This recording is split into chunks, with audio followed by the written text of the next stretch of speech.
इस वीडियो को लाइक करें, हमारे चैनल को सब्सक्राइब करें, बेल आइकन जरूर प्रेस करें हमारी न्यू वीडियो सबसे पहले देखने के लिए। सब्सक्राइब करने के बाद ना घंटी बजा देना ताकि जब भी। नमस्कार दोस्तों, मैं हूं रामस्वरूप जिनगर। वंदे मातरम क्लासेज में आपका हार्दिक अभिनंदन है। दोस्तों, पिछली बार हमने जो है हमारा राजस्थान का प्रथम चैप्टर आकार, स्थिति और इनको देखा था हमने। अब हम हमारा राजस्थान से अगला चैप्टर देखेंगे दोस्तों।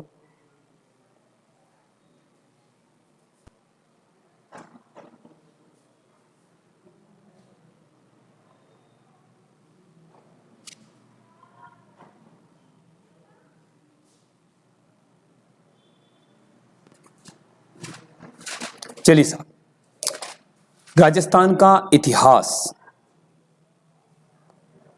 दोस्तों, कई प्रश्न आपको जो है राजस्थान के इतिहास के देखने को मिलते हैं और उन राजस्थान के इतिहास के प्रश्नों में आज हम विस्तृत जो है चर्चा करेंगे। वापस चलते हैं दोस्तों। चित्तौड़गढ़ जिले के छोटे गांव में भाटोली रमेश, ये तो इसको छोड़िए, आगे बढ़ते हैं अपन। ये कुछ नहीं इसके साथ में।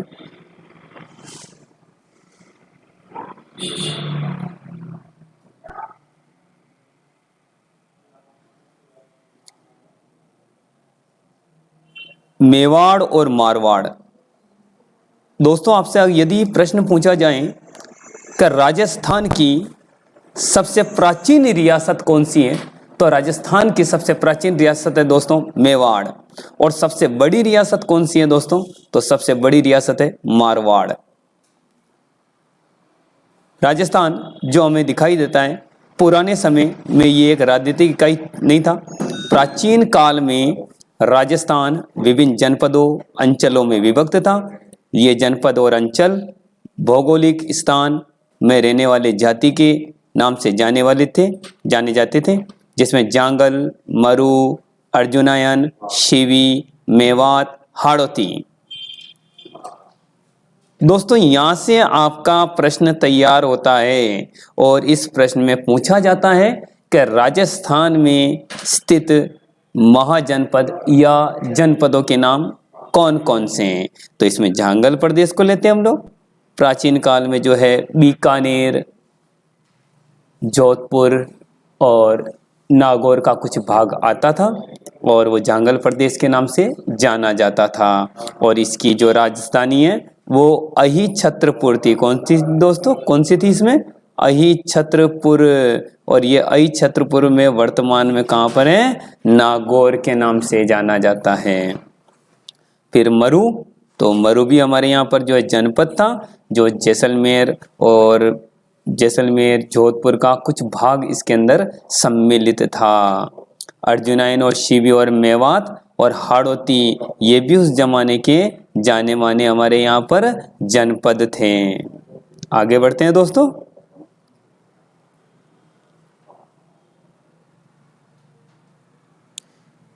जांगल प्रदेश, देखिए दोस्तों, यहाँ पर जांगल प्रदेश आ रहा है। तो जांगल प्रदेश की राजधानी दोस्तों क्या होगी? यहाँ पर अहिछत्रपुर। क्या होगी दोस्तों? अहिछत्रपुर। और मत्स्य की लेते हैं दोस्तों, तो मत्स्य 16 महाजनपदों में भी था और राजस्थान का जनपद भी था। और इसकी राजधानी क्या थी दोस्तों? विराटनगर, जो वर्तमान में क्या कहलाता है दोस्तों? बेराट। सूरसेन, कई बार परीक्षाओं में पूछा गया क्वेश्चन है दोस्तों, सूरसेन। तो सूरसेन को लेते हैं, तो सूरसेन की राजधानी क्या होगी दोस्तों? यहाँ पर मथुरा। ये देखिए दोस्तों, मथुरा, इसकी राजधानी मथुरा होगी।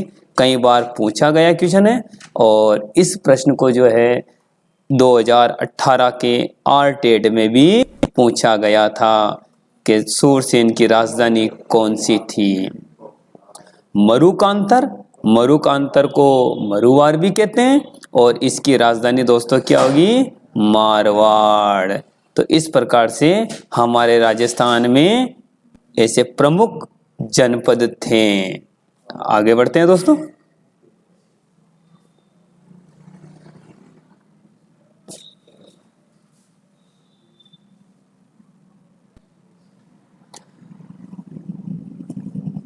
प्राचीन भारत में आर्यों ने छोटी छोटी बस्तियों को मिलाकर अपने राज्य या जनपदों का निर्माण आरंभ किया। महाभारत एवं संहिता ग्रंथों में राजस्थान के कई जनपदों का उल्लेख मिलता है। तो प्रश्न क्या आता आपके सामने कि राजस्थान के इतिहास के परिप्रेक्ष्य में कौन सा कथन सत्य है? तो ये देखिए आपके सामने, जो छोटे छोटे राज्य थे, छोटी छोटी बस्तियां थी, वो बस्तियां मिलकर क्या बनी दोस्तों? यहाँ पर जनपद बने। और ये जनपदों का निर्माण किसने कराया था दोस्तों? यहाँ आर्यों ने करवाया था। और ये आर्यों को एक विदेशी जाति माना गया है। फिर कहते हैं दोस्तों कि महाभारत और संहिता जैसे ग्रंथों में भी राजस्थान के जनपदों का उल्लेख मिलता है। तो इसका मतलब यह है कि यहाँ पर जो राजस्थान में अपने यहाँ जनपद थे उनका उल्लेख भी है महाभारत और संहिता ग्रंथों में मिलता है। महाभारत से एक ग्रंथ आप उठा लीजिए साहब, महाभारत ग्रंथ है, इसमें मत्स्य का नाम सुना होगा, तो मत्स्य का उल्लेख भी मिलता है।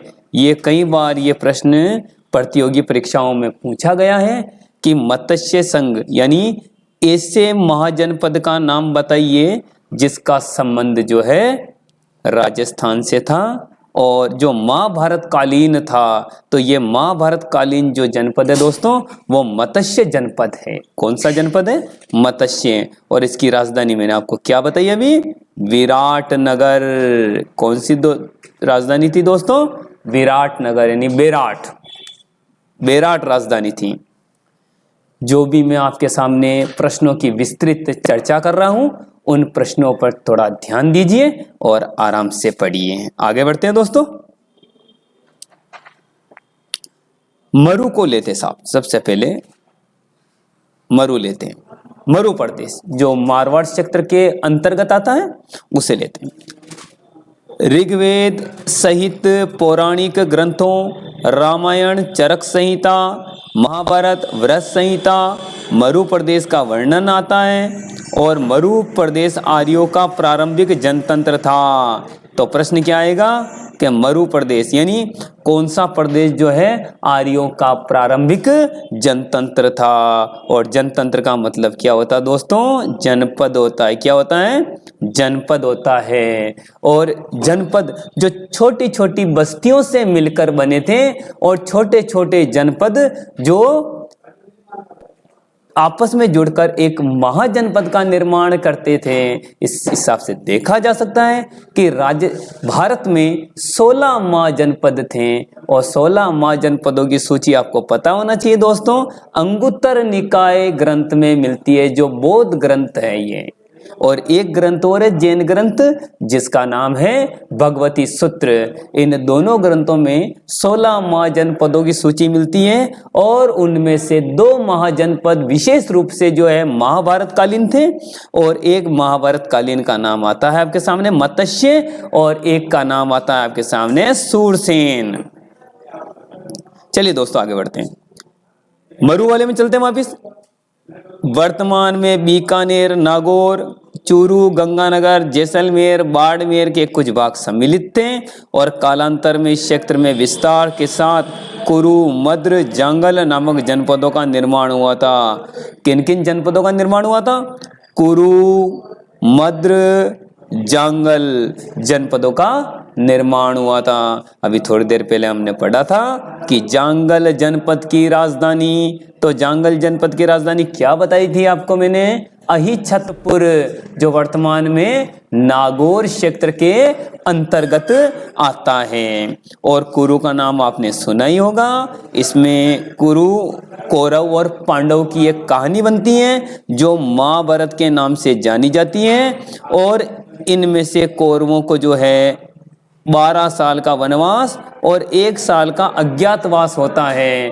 उस 1 साल के अज्ञातवास को जो है मत्स्य क्षेत्र में काटते हैं। इसलिए प्रश्न आपका बनता है कि उस महाजनपद का नाम बताइए जिसका राजस्थान से संबंध था और महाभारत काल से भी संबंध रहा है। वो है मत्स्य जनपद जिसकी राजधानी विराटनगर यानी बेराट थी।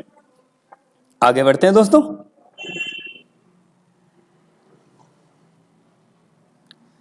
जांगल, जिसे जांगल प्रदेश, जांगल का मतलब होता है दोस्तों जंगल, जहां पर जंगली लोग रहते थे उसे जांगल प्रदेश कहा जाता था। इस जनपद में वर्तमान में बीकानेर, नागौर और जोधपुर का कुछ भाग आता है। इसकी राजधानी अहिछत्रपुर थी, जिसका सामान्य वर्तमान नाम जो है नागौर से प्रतीत होता है।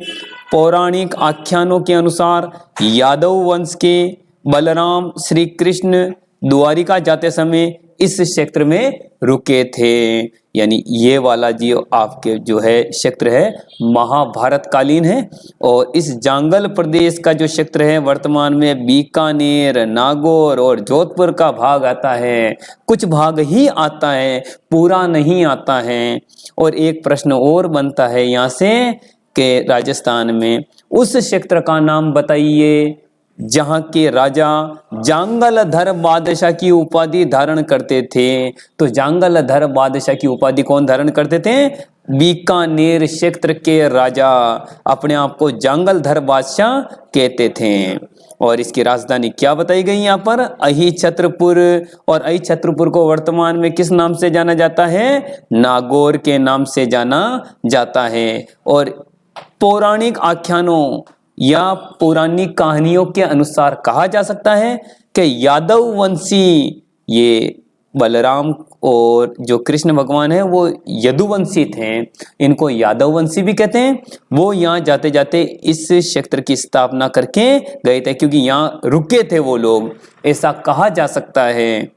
तो एक यादवों से एक प्रश्न और उठाते हैं कि यदुवंशियों या यादवों की कुल देवी कौन सी है? तो यदुवंशी या यादवों की कुल देवी केला देवी माता है, जिनका मंदिर कहाँ है दोस्तों? करौली में है। आगे बढ़ते हैं साहब। मत्स्य क्षेत्र बहुत प्राचीन है ये मत्स्य क्षेत्र।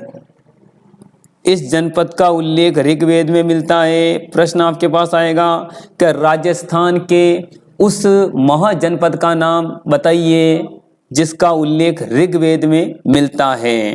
तो महाभारत में मत्स्य जनपद की राजधानी क्या बताई गई थी दोस्तों? विराटनगर। और वर्तमान क्या आएगा इसका नाम? बेराट। यह जनपद अलवर, जयपुर के मध्य स्थित था। और इसका वर्णन जो है चीनी यात्री युआन चुआंग ने भी किया है। और कई बार किताबों में नाम चेंज मिला आपको, और उसका नाम मिला दोस्तों आपको हेनसांग। तो हेनसांग ने भी जो है इस क्षेत्र का वर्णन किया था, मत्स्य जनपद का कई बार इसने वर्णन किया था। और हेनसांग तो ऐसा चीनी यात्री था जो हर्षवर्धन के शासन काल में भारत में आया था। और ये ऐसा भी चीनी यात्री था जो इसने भीलमाल की यात्रा की थी। अगर आपसे प्रश्न पूछ लेवे कि भीलमाल की यात्रा करने वाला चीनी यात्री कौन सा था, तो वो हेनसांग या युआन चुआंग था। आगे बढ़ते हैं दोस्तों।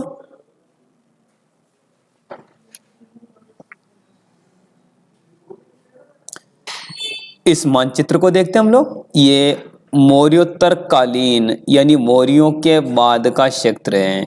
तो इसको देख लेते हैं यहाँ पर। और इसमें लेते हैं सबसे पहले योध्य।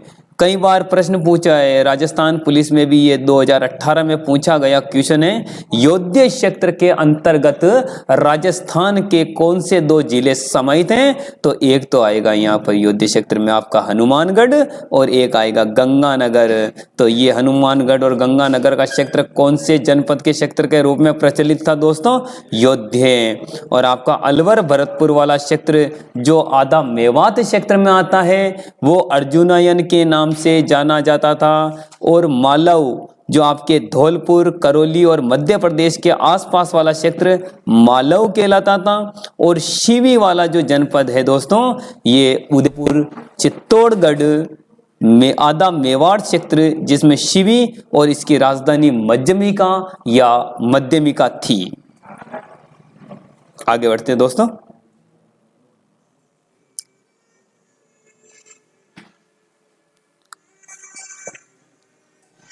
शूरसेन, शूरसेन की चर्चा करते हैं दोस्तों।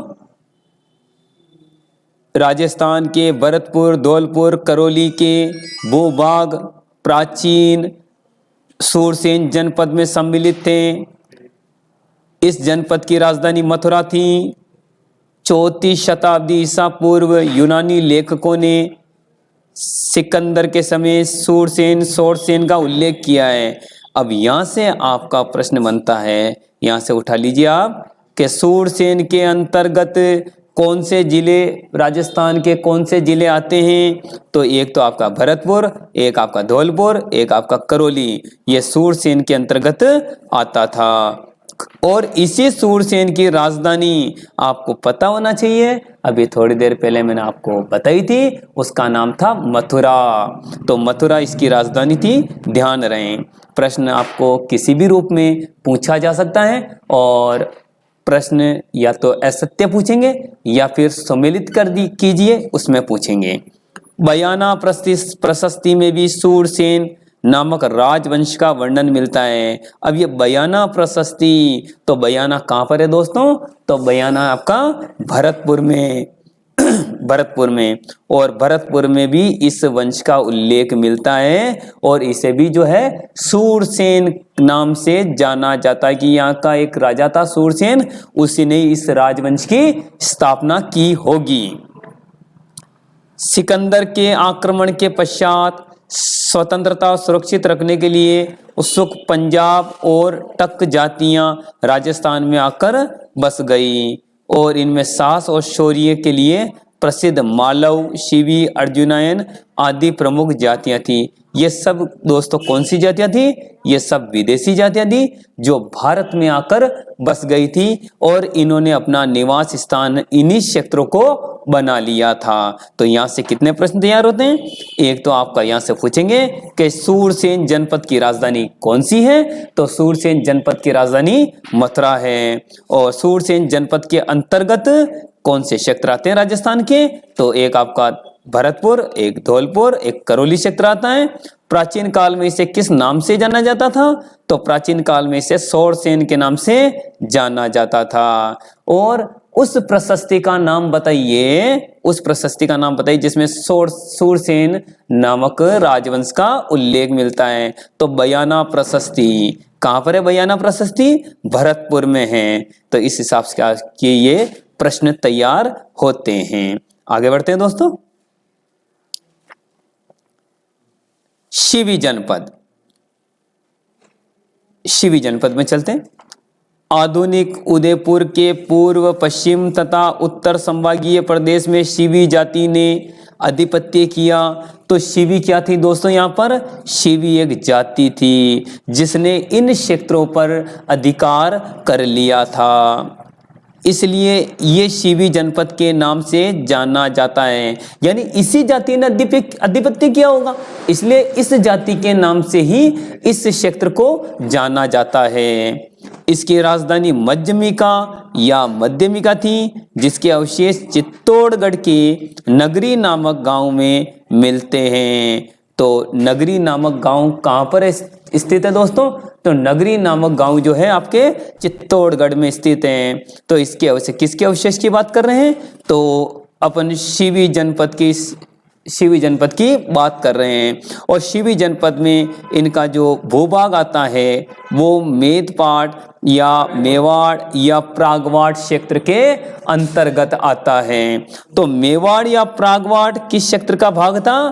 तो मध्यमिका या मध्यमिका का भाग था। और मध्यमिका किसकी राजधानी थी दोस्तों? तो मध्यमिका थी साहब शिवी जनपद की राजधानी थी। तो शिवी जनपद का क्षेत्र किस वर्तमान में किस जिले के अंतर्गत आता है? तो उदयपुर और चित्तौड़गढ़ का, यानी उदयपुर संभाग की बात कर रहा है। तो उदयपुर संभाग में आधा क्षेत्र जो आता है चित्तौड़गढ़ मेवाड़ तक का कुछ क्षेत्र आता है वो शिवी जनपद के अंतर्गत आता है। और शिवी जनपद की राजधानी जो है मध्यमिका या मध्यमिका थी। और इसके जो वर्तमान अवशेष हैं वो नगरी गांव में मिलते हैं जो चित्तौड़गढ़ में है। चलते दोस्तों अगली बार वापिस चलते हैं। अर्जुनायन, भरतपुर अलवर प्रांत के अर्जुनायन विजयों के लिए प्रसिद्ध थे। अर्जुनयनों ने मालवों के साथ मिलकर विदेशी शत्रुओं को परास्त किया था। तो यहाँ अपन अर्जुनयन एक अपने आप में जाति भी है और एक अपने आप में योद्धा भी है और एक अपने आप में जो है क्षेत्र भी है। तो ये वाले क्षेत्र कहाँ पर हैं? तो ये वाले क्षेत्र जो है आपके भरतपुर और अलवर क्षेत्र के अंतर्गत आता था। प्रश्न आपसे पूछा जा सकता है कि अर्जुनयन क्षेत्र किस क्षेत्र के अंतर्गत आते थे? तो 2 जिले आते हैं इसमें, भरतपुर और अलवर क्षेत्र आते हैं। और आगे बढ़िए दोस्तों, मालव क्षेत्र की तरफ चलेंगे। मालव क्षेत्र, देखो वैसे तो मुख्य केंद्र देखा जाए तो मध्य प्रदेश है। मध्य प्रदेश के आसपास वाला क्षेत्र जो है मालव प्रदेश के नाम से जाना जाता है। मालव की शक्ति का मुख्य केंद्र जयपुर के निकट नगर था, जो वर्तमान में टोंक जिले में स्थित है और कालांतर में अजमेर, टोंक और मेवाड़ क्षेत्र के अंदर फैल गए और टोंक, प्रतापगढ़, झालावाड़ का क्षेत्र मालव देश के अंतर्गत आता था। और मालवों की विजय का जो शिलालेख है, यूप अभिलेख, वो नादसा भीलवाड़ा में है। देखिए पहले तो क्या कहेंगे कि मालवों का प्रारंभिक केंद्र कौन सा था? तो मालवों का प्रारंभिक केंद्र साहब आपके जयपुर के पास में नगर, और नगर को वर्तमान में किस जिले के अंदर गिना जाता है? टोंक। किस में गिनते हैं दोस्तों? टोंक में। और इसमें अजमेर, टोंक और मेवाड़ के कुछ क्षेत्र सम्मिलित थे और उनमें एक टोंक और प्रतापगढ़ और झालावाड़ वाले जो क्षेत्र आते हैं दोस्तों, वो मालव क्षेत्र के अंतर्गत आते थे। अब प्रश्न आपका यहां से वापस बनता है कि भाई मालवों की दिग्विजय, बोले तो मालवों की जो विजय हुई थी उसका उल्लेख किस शिलालेख के अंतर्गत होता है? तो वो शिलालेख है दोस्तों आपके यूप अभिलेख नादसा भीलवाड़ा। प्रश्न आपसे पूछा जा सकता है कि यूप अभिलेख नादसा कहां पर है? तो भीलवाड़ा जिले में लगा हुआ है। आगे बढ़ते हैं दोस्तों। योध्य क्षेत्र,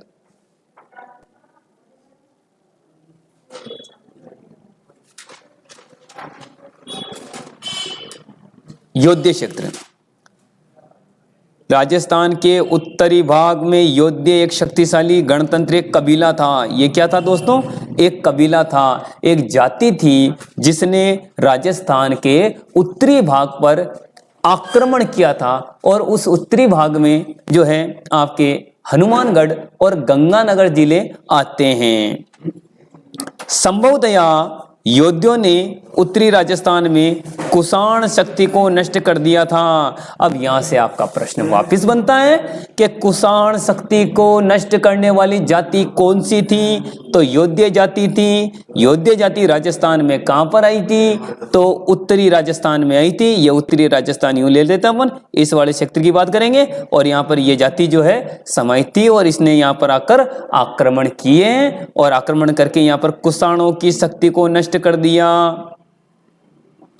गुप्त काल तक गणतंत्रीय व्यवस्थाएं अपने अपने क्षेत्र में बनी रही। ऐसा प्रतीत होता है कि गुप्त सम्राटों ने इन्हें आश्रित के रूप में बनाए रखा होगा, या परंतु 5वीं सदी तक आते इसमें आक्रमणों ने यहाँ पर गणतंत्रीय जनपदों की व्यवस्था समाप्त कर दिया। वृद्ध संहिता नामक ग्रंथों में इनके पतन की चर्चा है और इसके बाद ये जनपद जो है अनेक नामों से, सीमाओं से जाने या सामने आते हैं, जैसे मेवाड़, वागड़, मारवाड़, हाड़ौती, ढूंढाड़, मेवाड़। इस प्रकार से इन क्षेत्रों को अभी वर्तमान में जाना जाता है। तो मेवाड़ में कौन कौन से क्षेत्र आते हैं दोस्तों? तो मेवाड़ में आते हैं उदयपुर, चित्तौड़गढ़, भीलवाड़ा, राजसमंद, ये सब मेवाड़ के क्षेत्र हैं। और वागड़ क्षेत्र में देखा जाए तो वागड़ में डूंगरपुर और बांसवाड़ा, प्रतापगढ़ का क्षेत्र आता है दोस्तों। और मारवाड़ में देखा जाए तो मारवाड़ में जोधपुर, पाली, पश्चिमी क्षेत्र के अधिकतर जिले जो है मारवाड़ क्षेत्र के अंतर्गत आते हैं। और हाड़ौती में देखा जाए दोस्तों तो कोटा, बारा, बूंदी, झालावाड़ वाले क्षेत्र आते हैं। और ढूंढाड़ में जयपुर और आधा टोंक क्षेत्र जो है ढूंढाड़ क्षेत्र में आता है। और मेवात में देखा जाए दोस्तों तो मेवात में अलवर, भरतपुर वाला क्षेत्र मेवात क्षेत्र के अंतर्गत आते हैं। तो यहां से प्रश्न वापस बना लीजिए आप कि किस जाति का उल्लेख वृद्ध संहिता में मिलता है। तो योद्य जाति का उल्लेख जो है वृद्ध संहिता में मिलता है। और योद्य जनजाति कहां पर थी। तो योद्य जनजाति राजस्थान के उत्तरी क्षेत्र में थी। और उत्तरी क्षेत्र में कौन से 2 जिले थे जहां पर योद्य निवास करते थे। तो 2 जिले थे साहब, एक गंगानगर और दूसरा हनुमानगढ़ क्षेत्र। यहां पर योद्य निवास करते थे।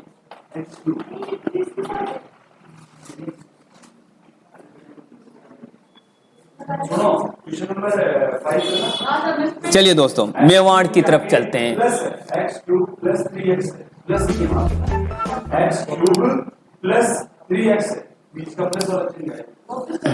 मेवाड़ प्राचीन शिवी जनपद वाले क्षेत्र को मेवाड़ कहा गया है। आधुनिक उदयपुर, चित्तौड़गढ़, प्रतापगढ़। देखिए यहाँ पर साफ नाम आ रहा का मेवाड़ के अंतर्गत राजस्थान के कौन से जिले आते हैं। तो मेवाड़ में आते साहब उदयपुर, चित्तौड़गढ़, प्रतापगढ़, भीलवाड़ा, राजसमंद। ये किस क्षेत्र के अंतर्गत आते हैं दोस्तों। ये शिवी जनपद। और ये शिवी जनपद क्या था, ये मेवाड़ क्षेत्र था।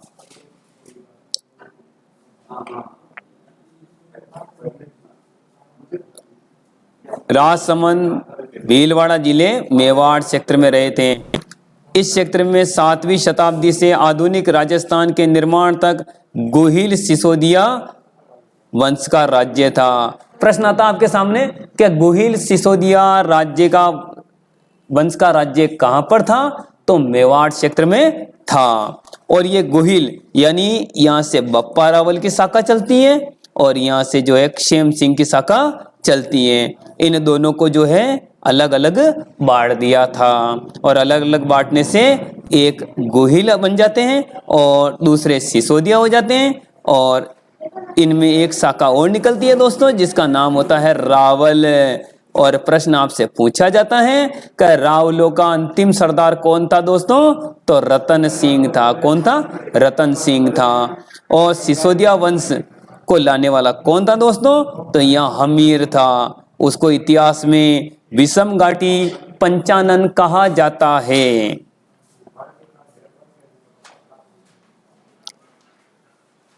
नागदा, आहड़, कल्याणपुर, चित्तौड़गढ़, कुंभलगढ़, चावंड, उदयपुर समय समय पर इनकी राजधानी रही है। और इनकी बोली कौन सी रही दोस्तों, मेवाड़ी रही है इनकी बोली। तो समय समय पर तो देख लिया दोस्तों, नागदा, आहड़, कल्याणपुर, चित्तौड़गढ़, कुंभलगढ़, चावंड, उदयपुर इनकी समय समय पर राजधानी रही है। प्रथम बार आपको पता होना चाहिए नागदा राजधानी बनी थी, इसके बाद आहड़ राजधानी बनी थी, फिर आहड़ के पास में कल्याणपुर को बसाया गया था, इसके बाद चित्तौड़ को राजधानी बनाया गया, फिर संकटकालीन राजधानी में कुंभलगढ़ को बनाया गया, महाराणा प्रताप तक जो है चावंड को राजधानी बनाया गया था, फिर एकीकरण में उदयपुर को राजधानी बनाया गया। इस हिसाब से देखा जाए तो मेवाड़ का इतिहास लंबे समय तक चला था और ये भारत का ही नहीं, ये विश्व का भी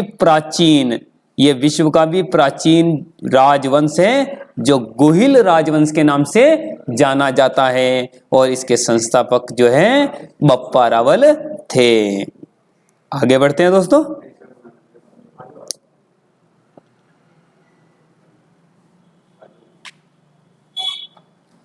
वागड़ प्रदेश, राजस्थान में 2 क्षेत्र वागड़ के नाम से जाने जाते थे, डूंगरपुर बांसवाड़ा और दूसरा पिलानी के पास नरहड़, भादरा, नौहर और कन्नड़ा का क्षेत्र। किंतु अधिकतर दक्षिणी राजस्थान के डूंगरपुर बांसवाड़ा के भूभाग को वागड़ या वागड़ कहा गया है और इसकी बोली वागड़ी कहा गया है। इसकी बोली कौन सी रही दोस्तों, वागड़ी भाषा रही है, इसकी बोली वागड़ी रही है। तो वर्तमान में पूछा जाए कि राजस्थान के ऐसे दो जिले बताइए जो वागड़ क्षेत्र के अंतर्गत आते थे।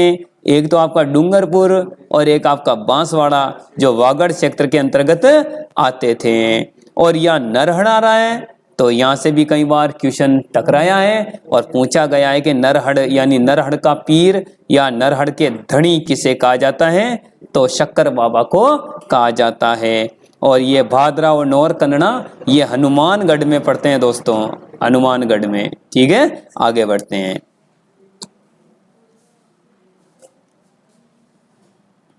मारवाड़ क्षेत्र प्राचीन मरु प्रदेशी कालांतर में 7वीं सदी में उसके मंडोर क्षेत्र जोधपुर क्षेत्र पर गुर्जर प्रतिहारों ने शासन किया। बाद में इस क्षेत्र पर राठौड़ वंश का आधिपत्य स्थापित हो गया। देखिए साहब, प्राचीन मरु प्रदेश मारवाड़ कहलाया। तो मरु प्रदेश को क्या कहा गया है दोस्तों, मारवाड़ कहा गया है। और 7वीं सदी में मंडोर जोधपुर क्षेत्र को गुर्जर प्रतिहारों ने शासन किया था। प्रश्न यहां से बना लीजिए आप कि सबसे पहले किस जाति ने जो है मारवाड़ यानी मंडोर क्षेत्र में अपना आधिपत्य स्थापित किया था, तो गुर्जर प्रतिहार जाति। और इसके बाद में एक वंश आया था जिसका नाम था दोस्तों राठौड़ राजवंश, और इसने पूरे मारवाड़ क्षेत्र पर राज किया था। और इनकी राजधानी जो है मारवाड़ की कई बार परिवर्तन हुआ, राजधानी में भी कई बार मंडोर को बनाया गया, भीनमाल को बनाया गया, जोधपुर को बनाया गया, तो राजधानी भी इसमें परिवर्तन होता गया। आगे बढ़ते हैं दोस्तों। हाड़ौती क्षेत्र आधुनिक बूंदी कोटा क्षेत्र हाड़ौती कहलाता है। प्राचीन काल में इस भूभाग पर मीणा जाति का आधिपत्य था। कौन सी जाति का आधिपत्य था, मीणा जाति का आधिपत्य था।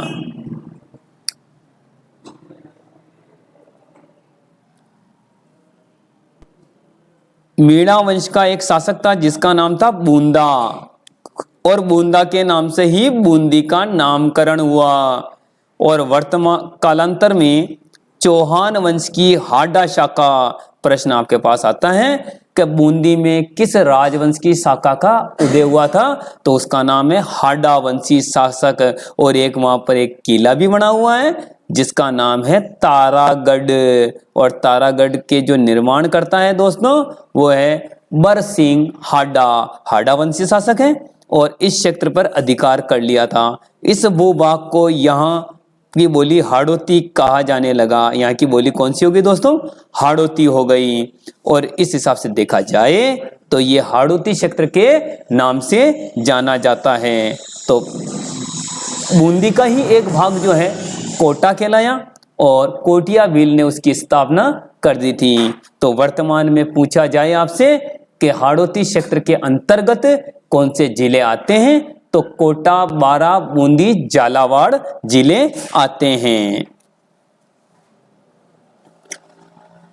ढूंढाड़ क्षेत्र की ओर चलते हैं दोस्तों।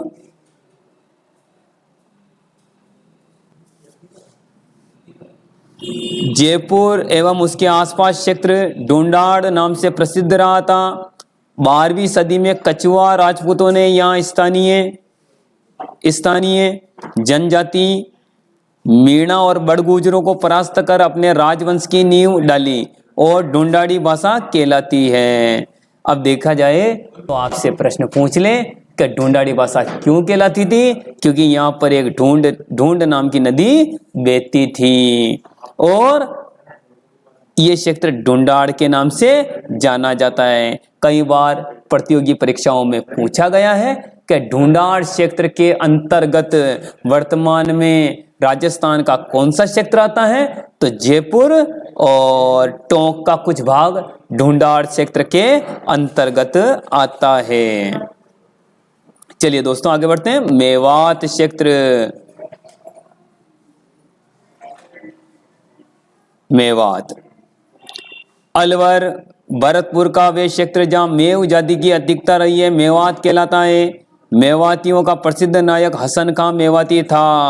प्रश्न आता है कि मेवातियों का शासक, प्रसिद्ध शासक कौन था? तो हसन का मेवाती था। और इसी हसन का मेवाती ने क्या किया कि खानवा के युद्ध में राणा सांगा की ओर से, कौन सा युद्ध हुआ था दोस्तों? खानवा का युद्ध हुआ था। और पता होना चाहिए कि आपके जो खानवा का युद्ध हुआ था उसमें राणा सांगा का जो सेनापति बना था वो कौन था? हसन का मेवाती था। तो अब के देखा होगा आपने महाराणा प्रताप के बारे में भी, तो महाराणा प्रताप का जो सेनापति वो भी मुस्लिम था, और इधर भी जो है राणा सांगा का जो सेनापति था वो भी मुस्लिम था। उसमें हकीम खां सूरी था और यहाँ जो है आपका हसन खां मेवाती है। तो इसी हसन खां मेवाती ने जो है मेवात राज्य की स्थापना की थी और राणा सांगा इनसे प्रसन्न हुए थे, तो वो मेवात वाला क्षेत्र इनको दे दिया था। इन सब अंचलों के अतिरिक्त राजस्थान के कुछ अन्य क्षेत्र जैसलमेर, मांड या वल्ल प्रदेश, प्रश्न आता आपके पास में कि जैसलमेर का क्षेत्र को वर्तमान में किस नाम से जाना जाता है, या मांड या वल्ल प्रदेश को प्राचीन काल में नाम था, उसे वर्तमान में किस नाम से जाना जाता है? तो वो मांड या वल्ल प्रदेश के नाम से जाना जाता है। और जोधपुर का दक्षिणी भाग गुर्जरता प्रदेश, क्योंकि यहाँ पर क्या है कि गुर्जर प्रतिहार जाति का आधिपत्य था, इसलिए यहाँ पर गुर्जरता प्रदेश कहते हैं। प्रतापगढ़ वाले क्षेत्र को कांठल प्रदेश, क्योंकि यहाँ पर माही नदी के प्रवाह को कांठल क्षेत्र कहा जाता है, इसलिए इस क्षेत्र को क्या कहेंगे? कांठल प्रदेश कहेंगे। और झालावाड़ क्षेत्र का जो क्षेत्र है वो मालवा के नाम से जाना जाता था। तो मालवा वाला क्षेत्र जो है झालावाड़, जो मध्य प्रदेश को छूता है। चूरू झुंझुनू और सीकर वाला जो क्षेत्र है वो शेखावटी के नाम से जाना जाता था। और इस क्षेत्र की स्थापना पता होना चाहिए आपको, राव शेखा ने की थी। किसने की थी? राव शेखा ने की थी।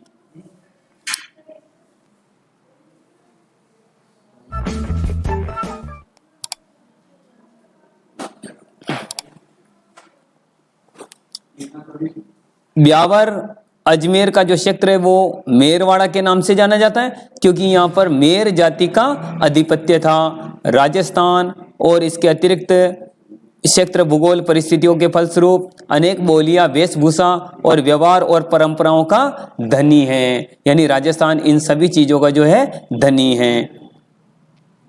आगे चलते हैं दोस्तों।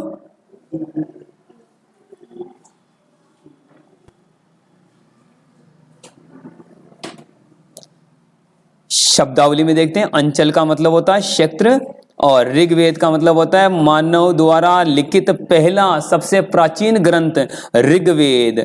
और क्षत्रप जो प्रांत का मुखिया या राज्यपाल या शक जाति, जो भारत में शक जाति ने आक्रमण किया था उनको क्षत्रप कहा जाता है। क्या कहा जाता है दोस्तों? क्षत्रप। चलिए थोड़े प्रश्नों पर नजर डाल देते हैं। मत्स्य जनपद की राजधानी थी, तो आपको मैंने पहले ही बताया था मत्स्य जनपद की राजधानी विराटनगर थी, और विराटनगर वर्तमान में जयपुर क्षेत्र में आता है। कहां पर आता है दोस्तों? जयपुर क्षेत्र में आता है विराट, जिसे बेराट कहा जाता है। अब कोटा बूंदी वाला क्षेत्र क्या कहलाता है? तो हाड़ौती क्षेत्र कहलाता है। क्या कहलाता है दोस्तों? हाड़ौती क्षेत्र कहलाता है। आगे बढ़ते हैं प्रश्नों पर, फिर चर्चा करते हैं, खालिस्तान को भी देखते हैं। तो अजमेर ब्यावर का क्षेत्र, तो अभी हमने कुछ ही समय पहले पढ़ा, अजमेर ब्यावर का क्षेत्र क्या कहलाता है दोस्तों? मेरवाड़ा। क्या कहलाता है? मेरवाड़ा क्षेत्र कहलाता है। और जयपुर उसके आसपास का क्षेत्र की भाषा ढूंढाड़ी कहलाती है। कौन सी भाषा कहलाती है दोस्तों? ढूंढाड़ी कहलाती है। और ये हमारा जो है दूसरा चैप्टर पूर्ण हुआ, और आप जो है इसी लाइव क्लासेस से बनते रहिए। और वंदे मातरम आपका हार्दिक अभिनंदन करता है। और हमारे से जुड़ने के लिए डिस्क्रिप्शन और लाइव टेलीकास्ट में जाइए और वहां से आप PDF और नोट्स डाउनलोड कीजिए। जय हिंद, जय भारत।